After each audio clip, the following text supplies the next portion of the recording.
আশা করি সকলে খুব ভালো আছেন। আজকে আমি পাঠ করে শোনাবো লেখিকা আশাপূর্ণা দেবীর ছোট গল্প আমি একটা মানুষ নই। একটা মাঝারি সাইজের সুটকেসের মধ্যে নেওয়ার দরকারি বলতে গেলে অপরিহার্য কয়েকটা জিনিসপত্র গুছিয়ে নিচ্ছিল সাথে। একটু যেন বিপদেই পড়ে যাচ্ছে। অপরিহার্য সংখ্যা যে এত তা আগে খেয়াল হয়নি। নেবে কি নেবে, কি নেব না, অরিন্দমের দেওয়া হয় অথবা অরিন্দমের পয়সা কেনা নয় এমন জিনিস কটা আছে সাথে। কোথায় আছে মাঝে মাঝে মা বাবার উপহার কিছু দামি দামি শাড়ি, আর কি। হঠাৎ মনটাকে ঝেড়ে ফেলে ঠিক আছে, এতদিন ওর সংসারে আমি যা সার্ভিস দিয়েছি তার জন্য আমার কিছু পারিশ্রমিকও প্রাপ্য নেই কি। মনে এই জোর নিয়ে আরো দু চারটি জিনিস টেনে বার করলো আলমারি। এই সময় অরিন্দম এসে ঘরে ঢুকল। ঋতু চেহারা, মুখের রংটায় যেন বেশ কালির পোচ। টাইটা খুলে মাটিতে ফেলে দিয়ে বিছানার ধারে বসে পড়ে ভাবশূন্য গলায় যেন প্রায় স্বগতিত্বের মতো বলে উঠল, তবু এতদিন আমার পোস্টিজের উপরই ছিলাম, এবার সকলের সামনে উলঙ্গ হয়ে গেলাম। সাথে আলমারির পাল্লাটা ধুম করে বন্ধ করে ঘুরে দাঁড়িয়ে তীক্ষ্ণ গলায় বলল, হ্যাঁ, কুষ্ঠগ্রস্ত শরীরটাকে শাটিনের পোশাকে ঢেকে রাখা হচ্ছিল, সেটা আর কতদিন চলতে পারে। কুষ্ঠগ্রস্ত কি অনায়াস উচ্চারণ করলো সাথে। অরিন্দম উঠে জানলার ধারে গিয়ে দাঁড়াল। রাস্তার আলো সমারোহ, আশেপাশে সামনে পেছনে কাছে দূরে অজস্র বাড়ি, অজস্র ফ্ল্যাট, সব জানলা দিয়েই আলোর আভাস দেখা যাচ্ছে। অরিন্দম মনে মনে বলল, ওরা সবাই সুখী, ওদের কারো শরীর কুষ্ঠগ্রস্ত নয়। আবার হঠাৎ হাসিও পেল। আমারও সব ঘরের জানলায় তো আলোর জোয়ার, ওরা কি বুঝতে পারছে এখানে কি গভীর অন্ধকার নেমে এসেছে। আবার জানলা দেখে সরে এসে খাটের উপর বসে পড়ে আস্তে আস্তে, আচ্ছা সাথী। সাথী কোনো উত্তর দেয় না।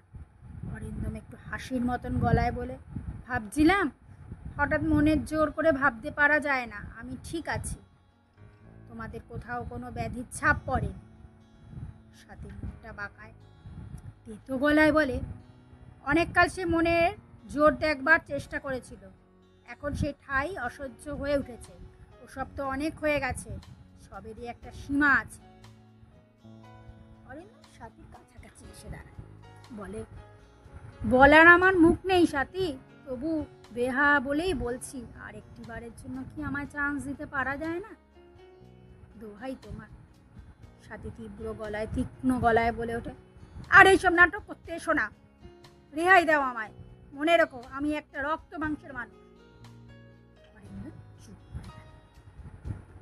স্নানের ঘরের মধ্যে ঢুকে পড়ল, আর ঢুকেই একটা অদ্ভুত কাজ করে বসলো। ঠাস ঠাস করে নিজের গালে গোটা কত চড় মেরে চাপা আত্মনাথের গলায় বলে চলল, কেন কেন ডিয়েট রাস্কেল হতবাগা বাদর কেন? স্নানের ঘর থেকে ফিরে এসে সুটকেসে ডালাটা খোলা। সাথী জানলার ধারে দাঁড়িয়ে আছে। সাথীও হয়তো অন্য সবাইয়ের আলোর ভাষা জানলাগুলি দেখছে।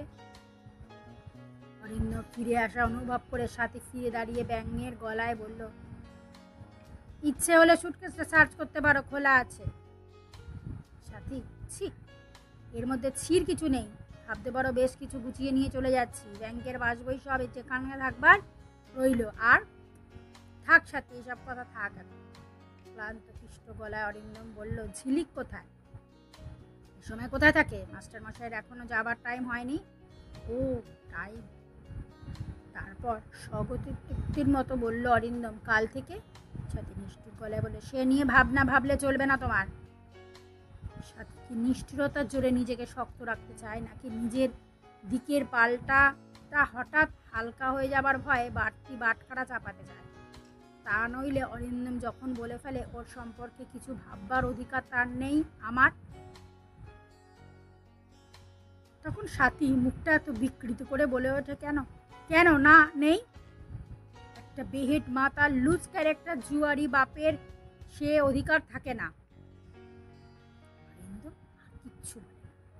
ঘর থেকে বেরিয়ে সরু ব্যালকনিটায় গিয়ে দাঁড়ায়।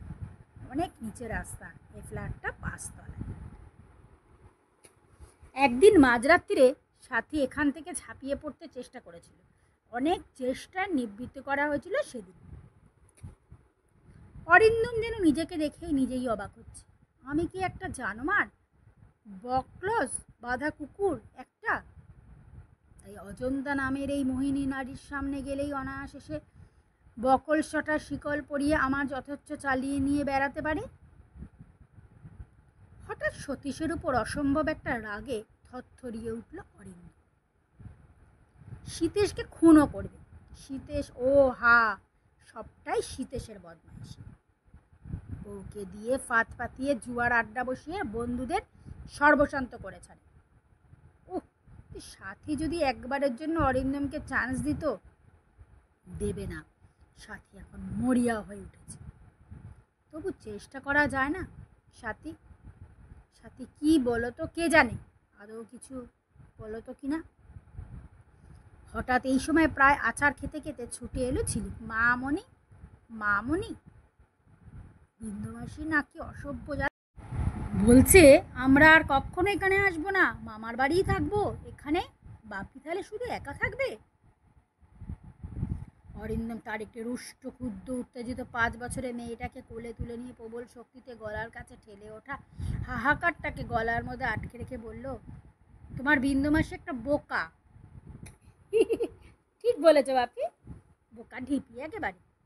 বলে কিনা দেখিস আমার কথা সত্যি হয় কিনা। আশ্চর্য, এই যখন তখন বেহেড হয়ে যায় মাতাল আর শিথিল চরিত্র জুয়ারি বাপের প্রতি লেশমাত্র ঘৃণা অভিজ্ঞা বিতৃষ্ণা থেকেই যায় ঝিলিকের। বাপের গালে গালটা নিবিড় করে চেপে ধরে আদুরে সরায় বলে, থাকলেই হলো আমার যেন। ও অঙ্ক পরীক্ষা নয়, আমার তো শুধু দিদিভাইয়ের অসুখ দেখে কালই চলে আসবো, তাই না মামনি? হ্যাঁ, মায়ের কাছে এই কথাটা বলা হয়েছিল, বাড়ির কাজ করা লোকেদের কাছেও। সতীশ বলেছিল শাটিনের যে জামাটা ফেসে গিয়েছে সেটাকে কোনো মতে ব্যাধিগ্রস্ত দেহটায় ঢাকা চাপা দিয়ে এখানের মঞ্চে জবনিকা টেনে বিদায় নিতে চেয়েছিল। কিন্তু দেখা গেল সাথীর চেষ্টা সফল হয়নি। বিস্ময়ে পাথর হয়ে গেল সাথী। যে ব্যাপারটাকে ঘুণাক্ষরেও তাদের কাছে প্রকাশ করেনি, যার জন্য আজ পর্যন্ত সংসার মঞ্চে সমস্ত খুঁটিনাটি অনিয়টি নির্ভুলভাবে করেছে, শঙ্কুকে বলে রেখেছে মাছের খানিকটা যেন আগামীকালের জন্য ফ্রিজে ঢুকিয়ে রাখে, রান্না করাটা যেন তুলে না রেখে মাছতে দেয়। বিন্দুকে বলেছে চায়ের বাসনগুলো আর একটু সাফ করে ধুয়ো বিন্দু, দেখো কীরকম দাগ ধরে গেছে। এমনকি বেরোতে দেরি হবে বুঝেও ঝিলিকের মাস্টারমশাইকে আসতে বারণ করে দেয়নি। হ্যাঁ, রাতের দিকে চলে যেতে চায় সাথী, সেখানে গিয়েই যাতে শুয়ে পড়তে পারে, সদ্য কারোর সঙ্গে কথা বলতে না হয়। আর এখান থেকে শতচক্ষুর সামনে দিয়ে যদিও মেরে নিয়ে আর মাঝারি একটা সুটকেস নিয়ে বেরিয়ে পড়ব,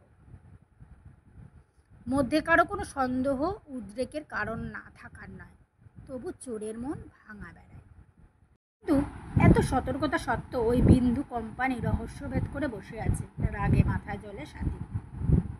আর কি দরকার ছেঁড়া পোশাক টেনে টুনে গা ঢাকার চেষ্টায়? তাই সাথী রুড়ো গলায় বলে ওঠে, না, চলে আসবো না, আমরা ওখানেই থাকবো, ওখান থেকে পরীক্ষা দেবে, এখানে আর আসবো না। হ্যাঁ, কখনো না। ও বাপি দেখো না। বাপির স্মরণ নিল, তার কোল থেকে সরাত করে নেমে পড়েছিলি। ঘরের মধ্যে দাপাদাপি করে বেড়ায়, মায়ের শাড়ি ধরে টান মারে, নিজের ক্লিপ আটা পরিবারটি আছড়ানো চুলগুলোকে দু হাতে টেনে খামচে ক্লিপ খুলে নুড়ো নুড়ো করে বলতে থাকে, কেন আমরা ওখানে থাকবো?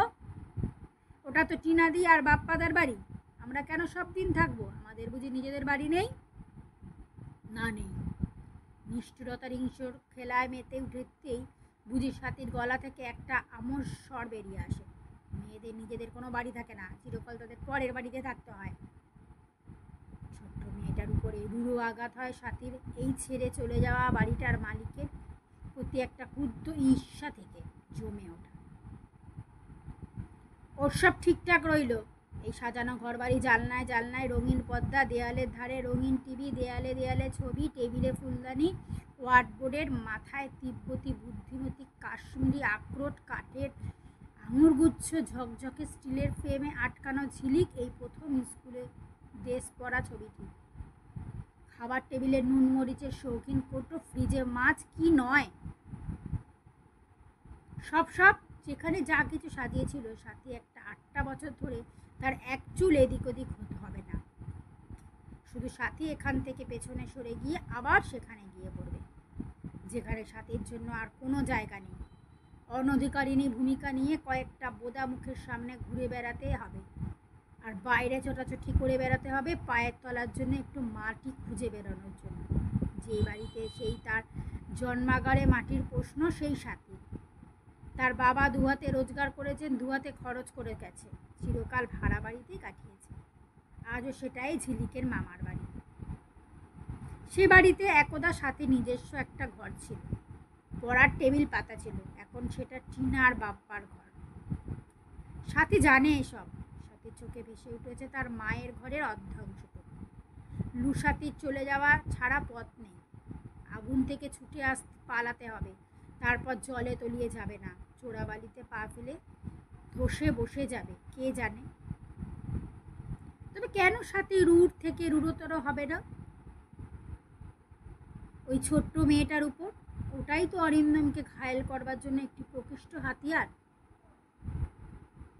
অসভ্য তো কারণা বলছিলি, চলো খেয়ে নেবে চলো। যদিও ওই বাড়িতে বেশি রাতেই চলে যেতে চেয়েছিল, আগেই বলেছিল মার কাছে গিয়ে খেয়ে নেব। তবু অরিন্দম বলেছিল শেষ সন্ধ্যাটা আমায় দাও সাথী, খাবার টেবিলে ঝিলিককে নিয়ে আমরা দুজন। হ্যাঁ, এই পরম সৌভাগ্যটুকু ভিক্ষা চেয়েছিল অরিন্দম, যেটা নাকি সে দিনের পর দিন মাসের পর মাস অবহেলায় পরিত্যাগ করে এসেছে। অরিন্দম রাতে যখন ফেরে, ঝিলিকের তখন অর্ধেক রাত। বাপির সঙ্গে খাবো বলে জেগে বসে থাকে মায়ের তাড়নায়, খেয়ে নিয়ে হতাশ হয়ে ঘুমিয়ে পড়ে। আজ অরিন্দম তার কাতর প্রার্থনা জানিয়ে যে ঝিলিককে সঙ্গে নিয়ে খাবার টেবিলে বসবে, কিন্তু এখন সে পরম মুহূর্ত। সাথী যখন বলে উঠল অসভ্যতা করো না ঝিলিক, খেয়ে নেবে চলো, অরিন্দম আয় বলে আবার তাকে কোলে তুলে নিয়ে এগিয়ে যাওয়ার চেষ্টা করলো। তখন ঝিলিক অসভ্যতা চূড়ান্ত করে বাপকে ফেলে ফেলে দিচ্ছে যে উঠলো, যাবো না, খাবো না তোমাদের সঙ্গে, থাকবো না তোমাদের বাড়ি, আমি রাস্তায় চলে যাব, রাস্তার মেয়ে হয়ে থাকবো, ফুটপথে ঘুমাবো, খাবারের দোকান থেকে বাসি খাবার চেয়ে খাবো, ছেঁড়া জামা কাপড় পরে গায়ে ধুলো মেখে। ঝিলিক, সাথী প্রায় বাঘিনীর মতন ঝাঁপিয়ে পড়ে, বারবার বার বাড়িয়েছ দেখছি, সব অসভ্য কথা শিখেছো কোথা থেকে? হ্যাঁ, মুখে আসতে বলে যাচ্ছ, মানেটা কি? কোথা থেকে শিখেছো সব মিচ্ছিরি কথা? অরিন্দম একটু ক্ষুব্ধ হয়েছে বলে আশা করি এ ব্যাপারেও আমার সন্দেহ করছো না। থামো, তোমার প্রশ্রয় এরকম হয়েছে, সন্তান সম্পর্কে দায়িত্ববোধ নেই, কর্তব্য বালায় নেই, এতে শুধু আধিক্ষাতা, আদর দেওয়া। ঝিলিক, ও কি, ওটা কি হচ্ছে? কি হচ্ছে দেখে চিৎকার করে উঠবারই কথা। ঝিলিক তার গায়ে পড়ে থাকা হালকা সুন্দর রেশমি ফ্লকটা ঝালর তুলে দাঁত দিয়ে টেনে টেনে ছিঁড়ছে। ধৈর্য রাখা সত্যি সম্ভব নয়। নিজের জীবনের সমস্ত ছন্দ স্বাচ্ছন্দ্য আরাম আয়েস দৌলত ভেঙে চুরে ছিঁড়ে তছনছ করে চলে যেতে হচ্ছে এই ভয়ঙ্কর মানসিক যন্ত্রণার সময়। খুদে মেয়েটার এইভাবে শত্রুতা করতে বসে। জামা ছিঁড়ছিস যে? ঠাস করে চর বসিয়ে দিল সাথে ছোট্ট মেয়েটা ফুলের মতন গালে। কিন্তু মেয়ে আজ নির্ভীক, অনমনীয়। ছিঁড়বই তো জামা, কাদা মাখাবো এমন চুল করবো বলে দুহাতে চুলগুলো নুন নুর করে মুখ চোখ ছিঁড়িয়ে দিল। পাতে পাতে বলে, রাস্তায় মেয়েদের বুঝি ভালো জামা পরে, ভালো করে চুল আঁচড়ায়? অরিন্দম তাকিয়ে দেখে মেয়েটার গালে ঠাস করে তার চিহ্নটা দেদীপ্যন্ন হয়ে উঠেছে। ওরে কাছে গিয়ে কোলে নেবার চেষ্টা করে, কিন্তু এখন আর ঝিলিক বাবারও নয়। হাত পা ছুঁড়ে কোলে ভোলা আটকে বলে, না, কোলে নেবে না, রাস্তার ছেলে মেয়েদের বাবা থাকে না, মা থাকে না, কেউ থাকে না, তারা কারুর কোলে চাপে না। এই শোনো লক্ষ্মী মেয়ে, হঠাৎ রাস্তার ছেলে মেয়ের মতন হতে যাবে কেন? ঝিলিক সতেজে বলে, চাপাবেই তো, কেন চাপবে না? যাদের বাড়ি টাড়ি কিছু থাকে না তারাই তো রাস্তার। ঝিলিক এবারে আরও জ্বর খেতে চাও? হঠাৎ এত সাহস এলো কোত্থেকে?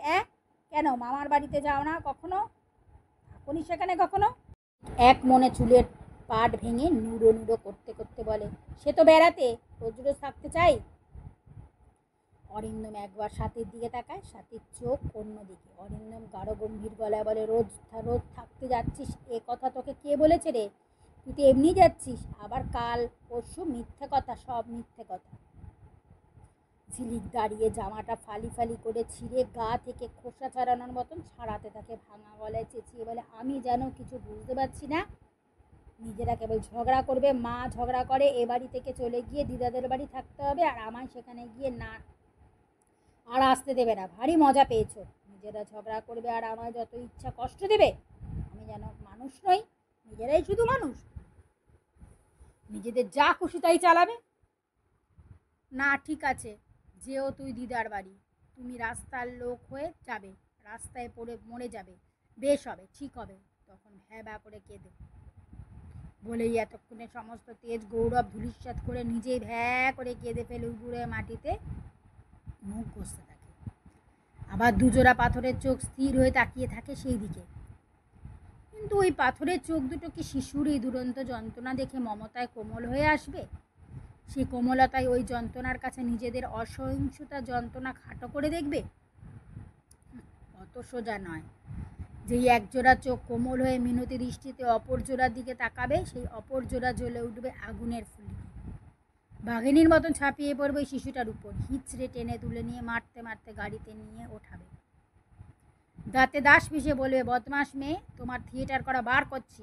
আদর পেয়ে পেয়ে বাদর হয়ে উঠেছ, দেখবে চলো এবার কি শায়েস্তা করতে হয় দেখাচ্ছি। আমায় এখনো চেনো না তুমি। আসলে হয়তো কথাগুলো অন্য লক্ষ্য, এই শিশুটা উপলক্ষ মাত্র। তবে কিছুতেই ভাববে না সত্যি এটা একটা মানুষ। একটা অসহায় শিশুর যন্ত্রণা, বেদনার কাতরতা মস্ত একটা সমস্যা সমাধান করে ফেলবে।